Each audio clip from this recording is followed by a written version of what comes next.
Number of S ఎంత బెట? Number of S is always 6. ఒక డై తీసుకున్నప్పుడు నేను దానికి ఇప్పుడు ఈ ఈవెంట్స్ తీసుకొని దానికి ఏమొస్తుందో రిజల్ట్ రాస్తాను. లిజన్ కేర్ఫుల్లీ బెట. ఇప్పుడు నేను శాంపుల్ స్పేస్లో ఫస్ట్ ఈవెన్ అంటే గెట్టింగ్ నెంబర్ 4 ఇచ్చినటువంటి శాంపుల్ స్పేస్లో మన ఈవెంట్ ఏంటిది? Favourable event getting number 4. అప్పుడు నేను ప్రాబబిలిటీ రాయాలంటే ఏం రాయాలి? Number of favourable events. ఏంటి ఫేవరబుల్ ఈవెంట్? నాకు ఈవెన్ అనే ఈవెంట్లో ఏం రావాలి? ఓన్లీ 4 వస్తుంది. ఆ 4 వచ్చే ఛాన్సెస్ ఎన్ని టైమ్స్ ఉంది? నెంబర్ ఆఫ్ 4 ఎన్నిసార్లు వస్తుంది? ఒకసారి వస్తుంది.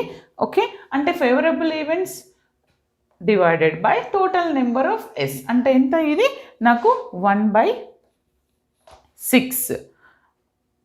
Okay, total number of sample space 6. అలానే P of E2. ఇప్పుడు P of E2 అంటే నెంబర్ ఆఫ్ ఈవెన్ నెంబర్